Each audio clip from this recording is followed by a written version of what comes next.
Class 8 Bihar board science में chapter number है 10 sound यानी ध्वनि। आइए इसके हम अभ्यास के प्रश्न हल करते हैं। देखिए इस चैप्टर में हमें टोटल 13 सवाल हल करने हैं। पहला सवाल क्या है, सही हमें चयन करना है। ध्वनि संचरित हो सकती है। ध्वनि यानी एक स्थान से दूसरे स्थान आ जा सकती है। ठीक है, तो कहाँ पे आ जा सकती है, देखिए केवल वायु या गैस में, वायु में भी, गैस में भी, ठोस में भी, द्रव में भी, यानी ऑप्शन नंबर डी हो जाएगा। ठोस, द्रव और गैस तीनों में भी, ठीक है, तीनों माध्यम में भी वायु आ जा सकती है, ध्वनि आ जा सकती है, निवार्त को छोड़ दिया जाए तो। ठीक है, ऑप्शन नंबर डी बिल्कुल सही होगा हमारा। देखिए अगला क्या प्रश्न है, निम्न में से किस वाक्य ध्वनि की आवृत्ति निम्नतम होने की संभावना है। देखिए ध्वनि की आवृत्ति जो है, जो सबसे कम आवृत्ति होगा, फ्रीक्वेंसी होगा, तो वो ध्वनि मोटी हो जाएगी। ठीक है, तो इसका होगा ऑप्शन नंबर सी। ठीक, तो महिलाओं की और छोटे बच्चों की ध्वनि की जो फ्रीक्वेंसी होती है ज़्यादा होती है, इसलिए उसकी ध्वनि पतली हो जाती है।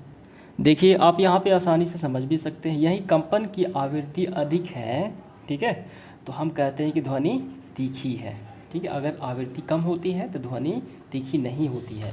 तो यहाँ पे तो सामान्यतः देखा जाता है कि महिला की आवाज़ जो है किसी पुरुष की अपेक्षा अधिक आवृत्ति की एवं अधिक तीखी होती है। इसका मतलब इनकी फ्रीक्वेंसी ज़्यादा होती है। ज़्यादा फ्रीक्वेंसी क्या होगा, ज़्यादा फ्रीक्वेंसी होगा तो तीखा होगा।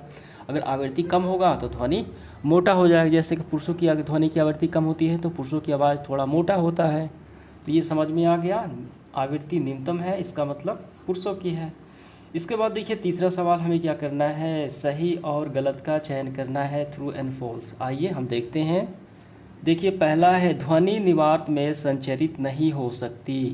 बिल्कुल सही बात है। निवार्त मतलब क्या होता है, निवार्त मतलब एक ऐसा स्थान जहाँ पर वायु भी ना हो। जैसे हम अंतरिक्ष में ले सकते हैं, पृथ्वी के कक्ष से बाहर, वहाँ पे कोई वायुमंडल नहीं है, तो वो हो गया निवार्त। तो जहाँ पे वायुमंडल नहीं है, वायु नहीं है, तो वहाँ पे ध्वनि संचरित नहीं होगी। बिल्कुल सही बात है, तो ये हमारा क्या होगा, डी होगा।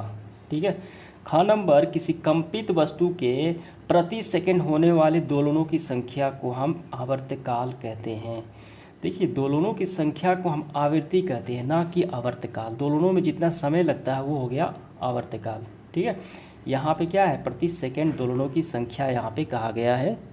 ठीक है, प्रति सेकंड दोलनों की संख्या आवृत्ति। देखिए आवृत्ति, आवर्तकाल, आयाम वो हम समझेंगे। ठीक है, यहाँ पे आवर्तकाल कहा गया, इसका मतलब ये हमारा फॉल्स हो गया, एफ होगा यहाँ पे, ये गलत होगा। इसके बाद ग, यदि कंपन का आयाम अधिक है तो ध्वनि मंद होती है। बिल्कुल गलत होगा, आयाम अधिक होता है, एम्पलीट्यूड, ठीक है, एम्पलीट्यूड अधिक होता है तो जो ध्वनि है वो ऊंचा हो जाता है। ठीक है, ध्वनि तेज हो जाती है। देखिए यहाँ पे किसी वस्तु की आयाम अधिक होता है तो उत्पन्न ध्वनि प्रबल होगी, आयाम कम होगा तो ध्वनि मंद होगी, कम होगी। ठीक है, तो यहाँ पे कहा गया है कि कंपन का आयाम अधिक है तो ध्वनि मंद होती है, आयाम अधिक है तो ध्वनि तो तेज होगी, मंद तो नहीं होगी। इसका मतलब गलत होगा। मानव कानों के लिए श्रवणता का पार जो परास है 20 हर्ट्ज से आवृत्ति है 20,000 हर्ट्ज के बीच है। बिल्कुल सही है, इसके नीचे हम नहीं सुन सकते हैं, इसके ऊंचा हम भी नहीं सुन सकते हैं, इसके मध्य होना चाहिए, तो बिल्कुल सही होगा, तो हमारा टी हो जाएगा।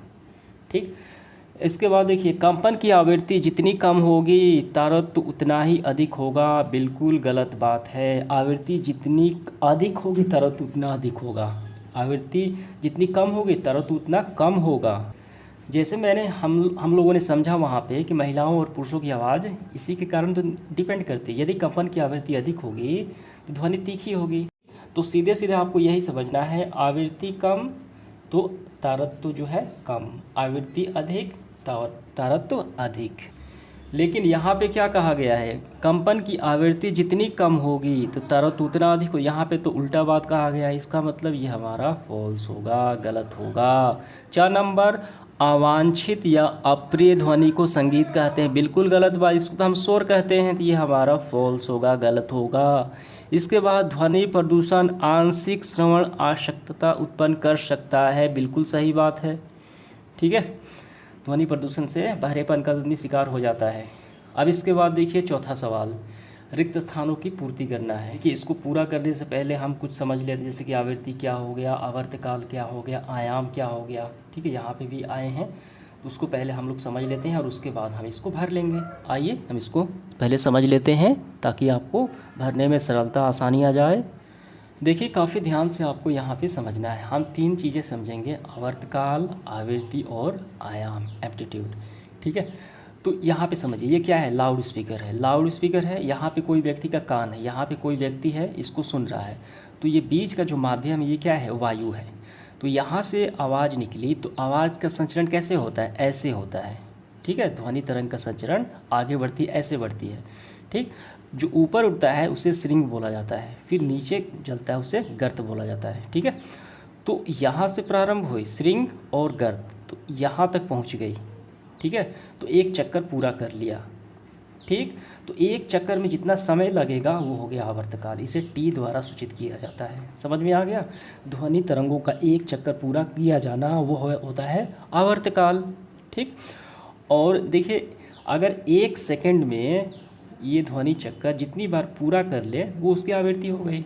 जैसे में कि देखिए 1 सेकंड हो गया तो 1 बार पूरा हो गया, फिर 2 बार पूरा हो गया। ठीक है, अगर 1 सेकंड में 2 बार पूरा हो जाता है वो क्या होती है, आवृत्ति हो जाएगी। ठीक है, दोलनों की संख्या प्रति सेकंड वो होती है आवृत्ति। समझ में आ गया, यहाँ से यहाँ तक एक दोलन, यहाँ से यहाँ तक एक दोलन। ठीक, अब इसके बाद आयाम देखिए, आयाम काफ़ी आसान है।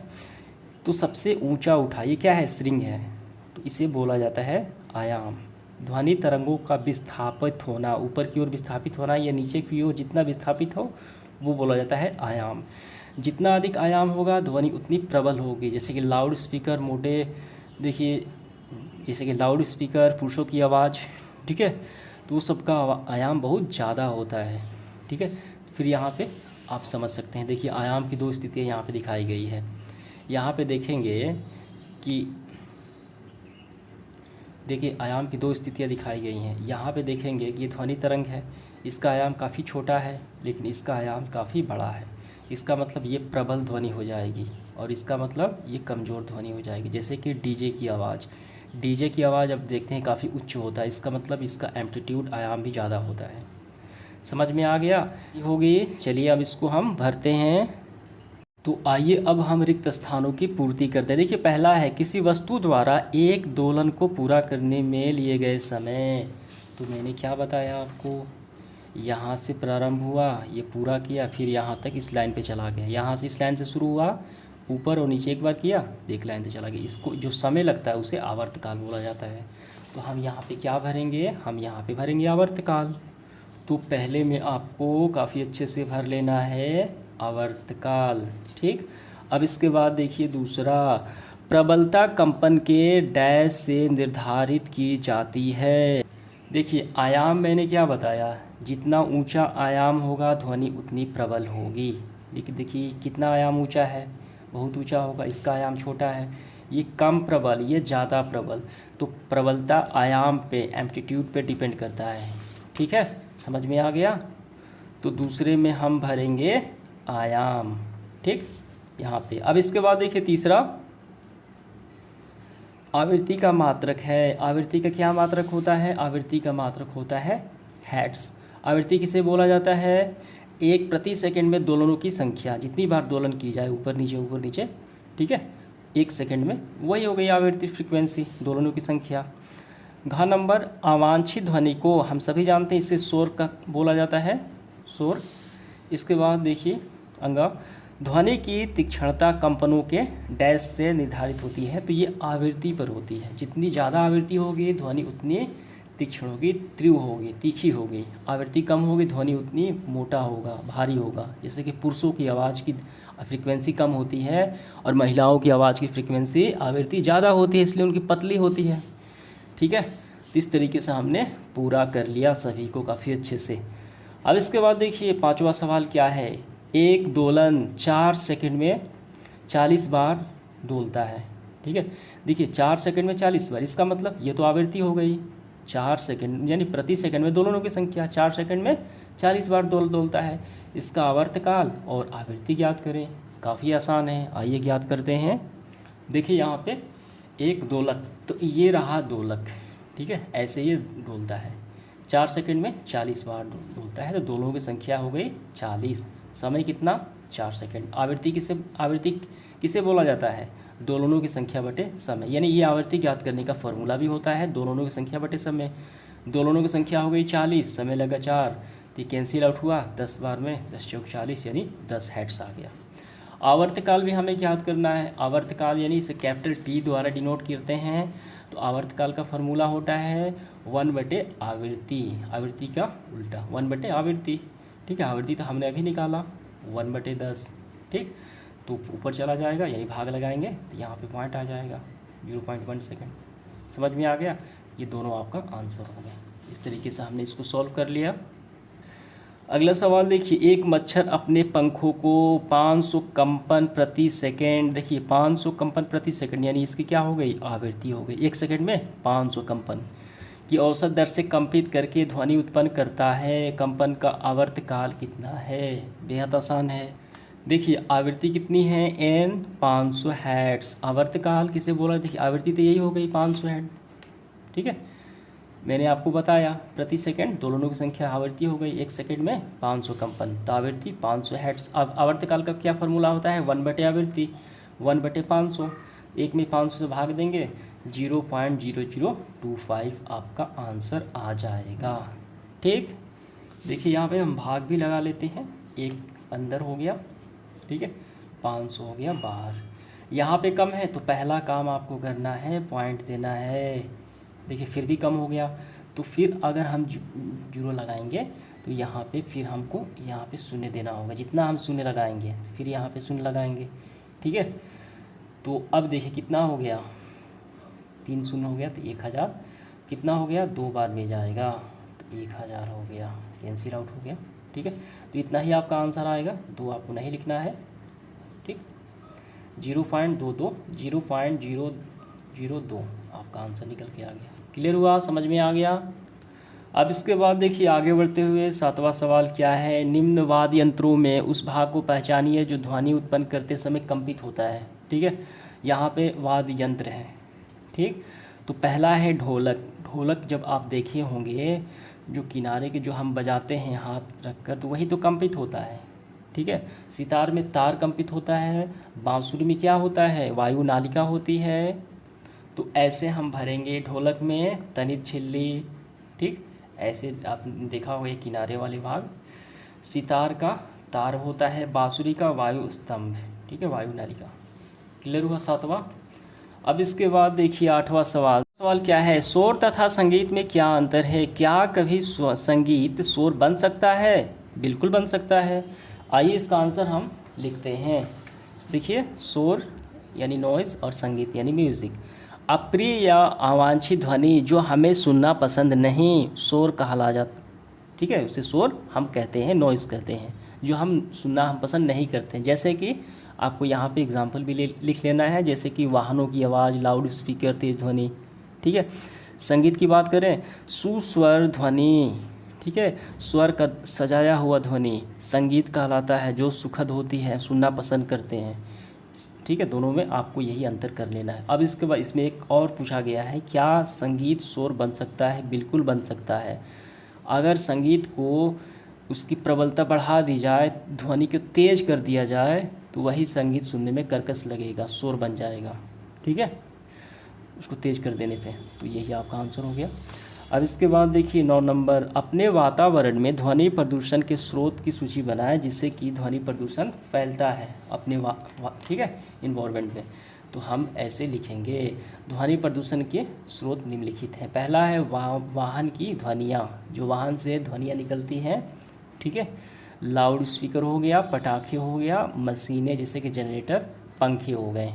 अन्य भी बहुत सारी हो सकती हैं, लेकिन मुख्य तौर पे यही हो गया जिससे कि वायु ध्वनि प्रदूषण होता है। ठीक है, अब इसके बाद देखिए अगला सवाल, वर्णन कीजिए कि ध्वनि प्रदूषण मानव के लिए किस प्रकार हानिकारक है। देखिए ध्वनि प्रदूषण से मानव के लिए कई प्रकार से हानि पहुंचाते हैं। तो हम लिखेंगे ध्वनि प्रदूषण मानव के लिए निम्न प्रकार से हानिकारक है। पहला है, ध्वनि प्रदूषण से अनेक स्वास्थ्य संबंधी समस्याएं उत्पन्न हो सकती है, जैसे अनिद्रा, नींद नहीं आना, तनाव, चिंता, उच्च रक्तचाप, हाई ब्लड प्रेशर। ठीक है, दूसरा है व्यक्ति की सुनने की क्षमता अस्थायी या स्थायी रूप से कम हो जाती है। और तीसरा भी एक और लिख सकते हैं, ध्यान एक जगह ध्यान केंद्रित करने में असहजता महसूस हो। जैसे कि हम पढ़ाई करें, ध्यान लगाएं और तेज़ ध्वनि बजे लाउड स्पीकर, तो हम नहीं पढ़ पाएंगे। ठीक है, तो ये सारी समस्याएं उत्पन्न हो सकती हैं स्वास्थ्य संबंधी। अब इसके बाद देखिए 11, आपके माता पिता एक मकान खरीदना चाहते हैं। उन्हें एक मकान सड़क के किनारे तथा दूसरा मकान 3 गली छोड़कर, सड़क से 3 गली छोड़ के ये प्रस्तावित किया गया है। तो आप अपने माता पिता को कौन से मकान खरीदने के सुझाव देंगे? देखिए, हम सुझाव देंगे जो सड़क से 3 गली छोड़ के वो मकान ले, क्योंकि वहाँ पे ध्वनि प्रदूषण भी नहीं होगा, वायु प्रदूषण भी नहीं होगा। ठीक है, जिससे कि बहरापन, अनिद्रा, ये सारी स्वास्थ्य संबंधी समस्याएं उत्पन्न नहीं होगी। यही हम सुझाव देंगे। यहाँ पे मैं स्क्रीनशॉट लगा देता हूँ, वहीं से कर लेने हैं। देखिए 12 नंबर सवाल, मानव वाक्य यंत्र यानी जिससे मानव आवाज़ निकालता है, बोलता है, चित्र बनाना है। ठीक है, ध्वनि उत्पन्न करता है मानव, कैसे, तथा उसके कार्य को अपने शब्दों में व्याख्या, कैसे उसका कार्य प्रणाली है। ठीक है, कैसे ये कार्य करता है वो हमें बताना है। देखिए ये रहा मानव का वोकल सिस्टम, मानव का वाक्य यंत्र। तो हम यहाँ से देखिए लिखेंगे, लिखना प्रारंभ करेंगे। मानव में ध्वनि वाक्य यंत्र यानी कंठ से उत्पन्न होती है। ठीक, ये रहा कंठ, यहाँ से उत्पन्न होती है। कैसे होती है, पूरी प्रक्रिया आपको यहाँ से लिखना है। ठीक है, यहाँ तक आपको पूरा लिखना है, यानी आपको यहाँ तक कर लेना है। इसका कार्य भी हमें बताना है, तो यहाँ तक हो गया। ठीक, क्लियर हुआ। देखिए अगला सवाल है 13, आकाश में तड़ित तथा मेघ गर्जन। तड़ित मतलब बिजली का चमकना, मेघ गर्जन आवाज़ जो उत्पन्न होता है घटना एक समय पर, ठीक है, तथा समान दूरी पर घटित होती है। एक समय होती है, समान दूरी पर भी होती है। ठीक, हमें तड़ित पहले दिखाई देती है, चमकना पहले दिखाई देती है, उसके बाद साउंड सुनाई देता है। इसका कारण क्या है? इसका कारण सीधा सा है, काफ़ी आसान, क्योंकि ध्वनि की प्रबलता है, जो ध्वनि की चाल है लाइट से कम होती है। ठीक है, प्रकाश की चाल ध्वनि से ज़्यादा होती है, इसका मुख्य कारण यही है। ठीक है, तो समान समय पर समान दूरी पर होने के बावजूद भी ये पहले दिखाई देती है लाइट, और उसके बाद सुनाई देता है साउंड। तो इसका मैं स्क्रीनशॉट लगा देता हूँ, वहीं इसका आंसर कर लेने हैं। तो इस तरीके से हमारा सेशन समाप्त हुआ। धन्यवाद।